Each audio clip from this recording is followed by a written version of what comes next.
నేను ఎక్కడ కూడా కూటమి ప్రభుత్వం నాకు లేదంటే దళితులకు అన్యాయం చేస్తూ నేను ఎక్కడ చెప్పలేదు. సమాజంలో కొన్ని మార్పులు రావాలి. అందరూ కూడా ఇక్కడ చూడండి, తమిళనాడులో ఎంత బ్రహ్మాండంగా మార్పు వచ్చింది మీరు చూసుకుంటారు.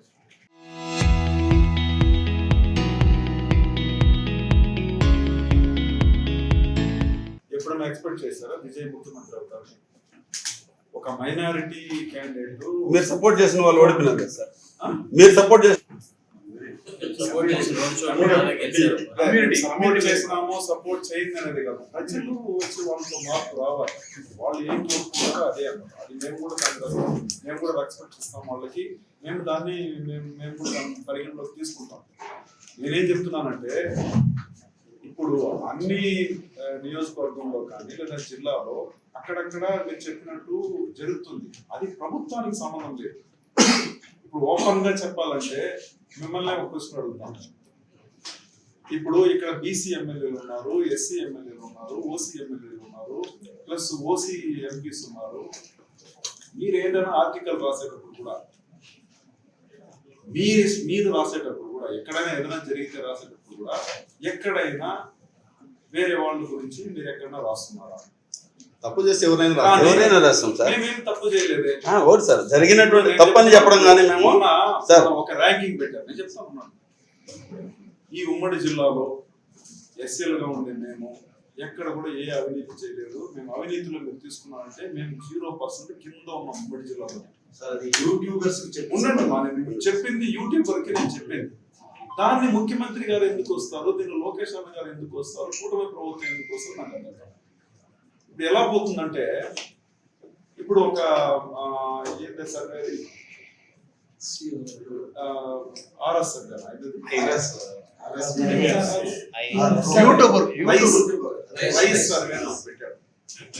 అంటే మీకు ఎవరు పర్మిషన్ ఇచ్చారు ర్యాంకింగ్ ఇవ్వడానికి? మీరు ఎవరు ఫస్ట్ ఆఫ్ ఆల్ ఎమ్మెల్యేలకి ర్యాంకింగ్ ఇచ్చారు? పెద్దవాళ్ళ మీరు నాకు అర్థం కాదు. ఎమ్మెల్యే అనేది అంత ఈజీ నాకు కలవడం. నేను హాస్పిటల్ వదిలేసి దగ్గర 15 నెలలు రోడ్డుగా వీధి కుక్క కూడా తిరగదు, ఆ విధంగా తిరిగాను. అడుగు మీరు ఉండే ఎవరు ఉన్నారు నాతో, కలరే మారిపోయినాడు. కలర్ ఆ కలర్ బెటర్ గా ఉంది, దానికంటే ఇంకా 200% నల్లగా అయిపోయినాడు. ఎందుకు అయిపోయినాడంటే 15 నెలలు మేము ఒక్క ఇల్లు కూడా ఒకరికింటే డోర్ టు డోర్ క్యాంపెయిన్ చేసాం. నాకు ఒక రోజుకి ఓపెన్ గా చెప్తాను, నాకు ఇన్కమ్ ట్యాక్స్ వస్తాను. ఒక రోజు నా కలెక్షన్ 1 కోటి రూపాయలు. ఏసీలో కూర్చొని పేషెంట్ అంతా చూడడం వదిలేసి నేను రోడ్డుకి వచ్చి ప్రతి ఒక్కరికి కూడా అందరినీ సామాజిక వర్గాన్ని కనుక్కొని పోయి ప్రతి ఇంటికి వెళ్ళి 30 సంవత్సరాల తెలంగాణ కాన్స్టిట్యూన్సీని ఛాలెంజ్ గా తీసుకొని మేము గెలిపించాం. అంటే నేను పెద్ద తోపనే రాదు.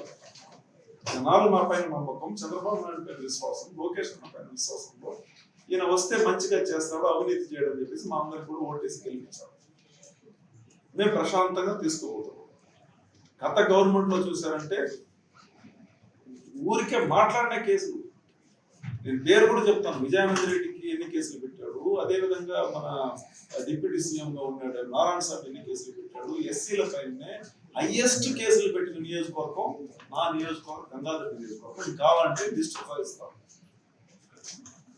సో అంత దారుణంగా మమ్మల్ని అడగదొక్కి మమ్మల్ని కొడితే ప్రజలు వ్యతిరేకమయ్యి చదువుకున్న వాళ్ళు వస్తే మంచి చేస్తారు, ఖచ్చితంగా మనకు అన్ని అభివృద్ధి పనులు చేస్తారు మమ్మల్ని నమ్మి 30 సంవత్సరాల లెగసీని కంప్లీట్ గా స్వీప్ చేసి 45,000 ఓట్లలో లాస్ట్ టైం నారాయణ స్వామి మెజారిటీ గెలిస్తే దాన్ని ఈక్వల్ చేసి నాకు 26,000 ఓట్లు మెజారిటీ గెలిపించారు.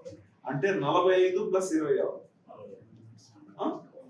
65,000 పైచలకు, అంటే ఆల్మోస్ట్ 70,000 ఓట్లు ప్రభావితం చేశామంటే ప్రజలకి మా పైన ఎంత నమ్మకం ఉండాలని నేను అర్థం చేసుకోవాలి. అప్పుడు మీరు ఒక నాయకుడు, ఒక ఎమ్మెల్యే గురించి మీరు ర్యాంకింగ్ ఇచ్చేటప్పుడు మీరు చాలా కేర్ఫుల్ గా బాగా ప్రాపర్ గా అనలైజ్ చేసి ఇవ్వండి. ర్యాంకింగ్ ఇవ్వడానికి మా సంస్థ ఉంది, మా ముఖ్యమంత్రి గారు ఉన్నారు, మా టీం ఉంది, వాళ్ళు ఇస్తారండి ర్యాంకింగ్. మీరు ఎందుకండి ర్యాంకింగ్ ఇస్తారు? నేను ఇదే చెప్పాను. ఆ ర్యాంక్ లో ఫస్ట్ 3 ర్యాంక్ రావాలంటే నా దగ్గర 5 లక్షల నుంచి 10 లక్షలు డిమాండ్ చేశారు. నేను దీనితో చెప్పుకొచ్చాను. ముందు మాట్లాడేది కట్ చేశారు, వెనక మాట్లాడేది కట్ చేసి కరెక్ట్ గా వాళ్ళకి ఏం కావాలో దాన్ని మాత్రం ప్రూవ్ చేశారు. ఎందుకంటే ఈయన మంచిగా వైట్ షర్ట్ వేసుకొని పోతున్నాడు, ఈయన పైన ఒక బురద చల్లాలి. ముఖ్యమంత్రి గారికి ఇది చెడ్డ పేరు రావాలి ఇంట్లో, లేదంటే లోకేష్ అనికి ఈయన పైన కోపం రావాలి, దళితులను తొక్కేయాలి. ఈ మీరేదో మంచిగా మమ్మల్ని చేయాలని ఉద్ధరించాలని మీరు ఎక్కడ కూడా చేయడం లేదు. మీరంటే కొంతమంది మేమేమంటున్నాంటే ఎస్సీని మమ్మల్ని వదలండి, పథకాన్ని ఎన్ని రోజులు మమ్మల్ని తొక్కుతారు. వేరే వాళ్ళు ఏం మాట్లాడినా దాని గురించి ఏం రాయరు, కానీ ఒక దళితుడు ఏదైనా ఒక చిన్నది మాట్లాడితే దాన్ని రాష్ట్రం అంతా ట్రోల్ చేస్తారు. దానికి మొన్న మాట్లాడిందని నేనేం చెప్పలేదు. మేము మమ్మల్ని ఎందుకు అడగదొక్కుతారు? నాకు నా ఓన్ వృత్తి ఉంది, నాకు పేషెన్స్ ఉంది, నేను పేషెంట్ చూస్తున్నాను. నన్ను నమ్మి వేల మంది పేషెంట్ అంటే మీరు రాసే వాళ్ళు రాయొచ్చు, నేను తప్పని చెప్పలేదు. అక్కడక్కడ వెళ్ళొచ్చు, చంద్రగిరిలో వెళ్తుంది, నగిరిలో వెళ్తుంది, అన్ని చోట్ల వెళ్తుంది. దాని గురించి ఎక్కడ ఏం మీరు ఒక చిన్న మాట కూడా రాయరు. దాన్ని ఇమీడియట్ గా ఫోటో తీసుకునేది ఎమ్మెల్యే మట్టిని తరలించి చేస్తున్నారు, ప్రకృతి సంపద చెన్నైకి వెళ్ళిపోతా ఉంది, కోట్లు దోచేస్తా ఉన్నారు. ఏమి మట్టి తీసుకుపోతే నాకేమొస్తుంది? అది ఎవడన్నా చెవుడు భూమికి పక్కన తోలుకొని రెడీ చేసుకుంటాడు, దాన్ని వాడు చేసుకుంటాడు. ఎమ్మెల్యే ఏమన్నా భూతత్వం పెట్టుకుని సీసీటీ కెమెరా పెట్టుకుని ప్రతి లారీకి మీకు ట్యాగ్ పెట్టుకుని జీపీఆర్ఎస్ పెట్టుకుని ఫాలో చేస్తారంటే అంటే అధికారుల మీద మానిటరింగ్ లేదు. అధికారులు మీరు బాగుంటే ఎందుకు మనకి అధికారులు అందరూ ప్రాపర్గానే పని చేస్తున్నారు. మీరు తప్పుగా మీరు ఏమన్నా తప్పు అనుకుంటే నేను ఒక మాట చెప్తాను. ఇప్పుడు ఎట్లయిందంటే కొంతమంది విలేకరులు కావాలనే దాన్ని ఫోటో పెట్టుకొని దాన్ని వాళ్ళని రిటర్న్ చేసి ఆ వీడియోని నేను వదిలేస్తానని చెప్పి వాళ్ళు డిమాండ్ చేసేది. వాడు డబ్బులు ఇవ్వలేదంటే ఇమీడియట్ గా సోషల్ మీడియా తప్పుగా అనుకోవద్దండి. జరిగే కార్యక్రమం మీరు నన్ను ఏమని అనుకుంటే